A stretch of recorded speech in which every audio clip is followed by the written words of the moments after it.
In today's tech video, we are going to take a good look at the LG G1 OLED EVO TV. We're going to unbox it and get it set up. That's today's video.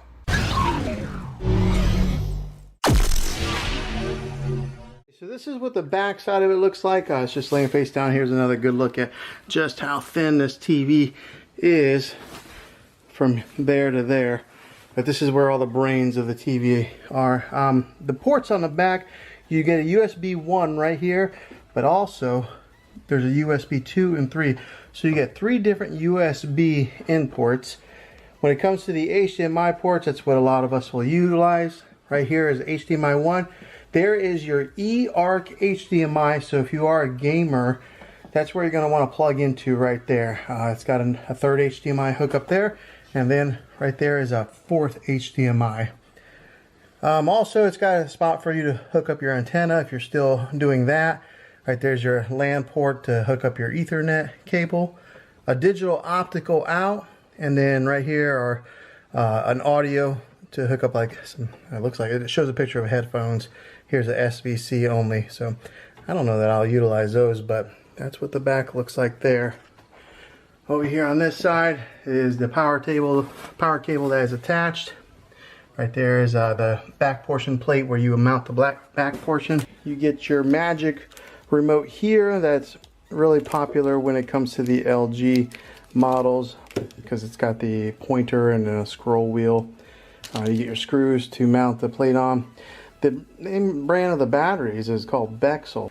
Okay, to put the base on, what you do is you'll get this thing set right in there like so. Let me give you a good look at this Magic remote here.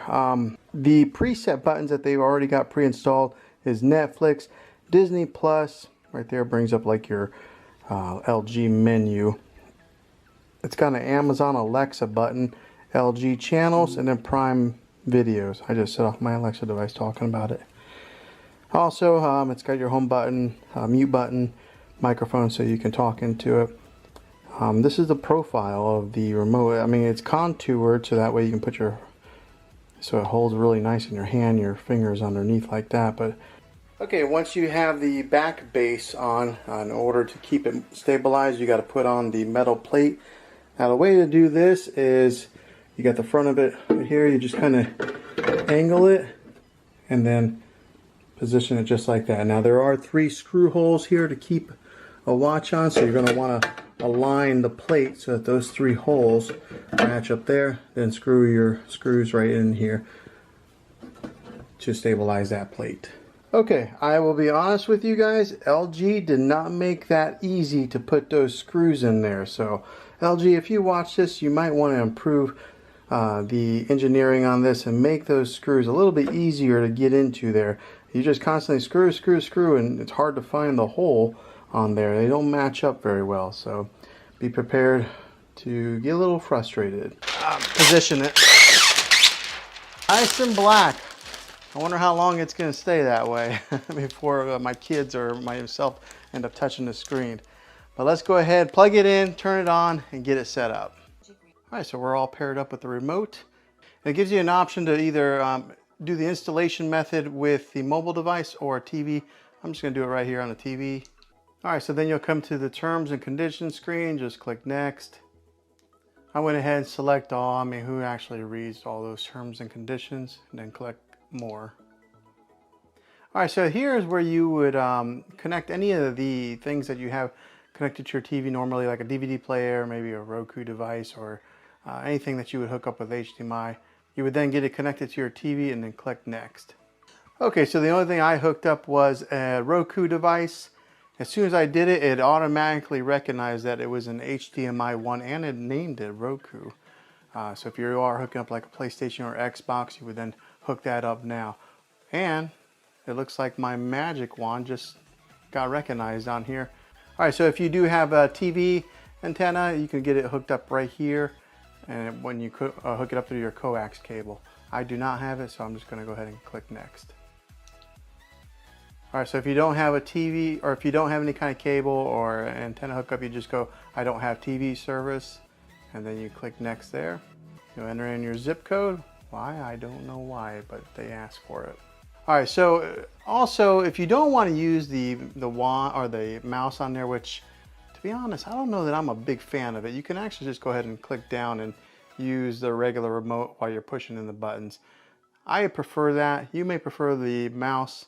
It's all based on preference. Okay, here it asks you for the TV type, whether you would put it on a stand or if you have it wall mounted. I put mine on a stand.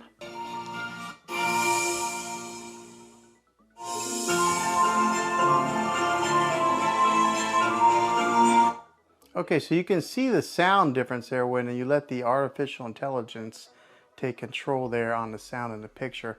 It boosted the sound whenever I let it do the sound. I didn't really tell a difference on the picture quite yet. Okay, so if you have an LG account, this is where you would then sign in here. If you don't, you would then create one. Okay, next up, you'll come to this screen here. If you're wanting to install Prime Video or Sling, I'm not sure why LG only includes these right off the bat. Maybe they have some type of contracts with these two companies, but this is where you would sign into your Prime Video account and get it set up. Or if you have Sling, you would sign in here and then it would do app installation. Okay, since I have Prime Video, install the Prime Video app. I don't have Sling. Went ahead and put it in there and it's giving me the option to launch it or close. I'm gonna go ahead and close so I can move on to the next step. This is what your main menu looks like.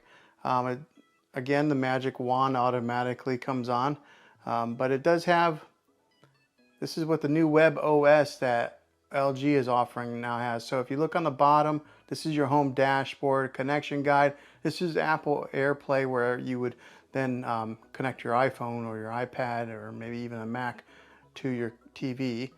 This is a live TV input. This is where I have my Roku device hooked up to HDMI 1. Optical, this is if you hook up a sound bar or something to it. And then here's your user guide. Over here on the app list, this is some of the apps that come pre-installed. Comes with Netflix. I installed the Prime Video. It does have Disney Plus, Hulu, Sling, YouTube, Apple TV, and then some of these other like default apps. This is where you would probably go to get it in your other apps installed. Here's where you would have like an art gallery, sports alert, and then there's your settings. Up here is a trending now that has some suggested content for you to watch. There's The Chosen, which I kind of recommend. That's a pretty good show. Here's Discovery Plus. I was kind of wondering if the LG did have Discovery Plus, but right there it is. And then you just keep on going, and these are the trending nows. Okay, scanning down a little bit further. Here is your LG channels that are free. Gives you some suggested. It's got history, ABC News Live, Film Rise, CBS News, Fox News. So it gives you a slew of content to pre-install if that's what you're wanting to watch, or I guess it's already installed, so you just click there and watch it. There's for some of you shopaholics. Right here is some of the seasons on Amazon Prime, since I did connect it through, that it's recommending to watch. Here's some of your Apple TV programs. If you do have a subscription to Apple TV, has that offered there. Here's some of the new releases, and it's got the Apple TV logo on there. All right, and that's the bottom bar, so then you just scroll back up to go to the menu. All right, so just first glance at after hooking this thing up, going from a kind of a generic TV that was here on this dresser before to this TV, the first thing I did notice was the sound was incredibly loud for this TV compared to the other model that I had. And I think a lot of it does have to do with that that plate right there that projects the sound underneath the TV and then out to you. So it is loud. Just looking at it here on first glance, this is a nice looking TV. This is the OLED display. It's got a deep black to it, which I really like. I'll go ahead and put up the art gallery. First time launching it, you have to hit agree. All right, so if you're into art, you can go to masterpieces, and then right here they got like Monet, Van Gogh, and then some of your really popular artists. But let's say I kind of liked Monet. Here's a famous one, A Starry Night. Go ahead and click on that. And it gives you some ambient music with the look of a painting with a border on there. But yeah, just looking at it, it looks Very cool. I like that it does switch to other paintings like that. So if you did want to have some type of, let me go ahead and mute that. So in case you wanted to have different paintings that just flash around, if you have this set up in your living room, and you could just have that go on some type of a loop. But yeah, that's very cool. And the picture quality, I know it might be kind of hard to judge right here on a YouTube video, but it is pristine clear. Like, it is a nice looking picture. Very impressed. I guess you get what you pay for whenever you are buying like an OLED versus something that is a little bit lower quality. But if you have the money, I think I would recommend getting one of these. Yeah, hopefully this video was helpful. If it was, go ahead and throw a thumbs up on it. Go ahead and subscribe to my channel. I make tech videos all the time, and I would love to have you back in the next one. Until then, take care.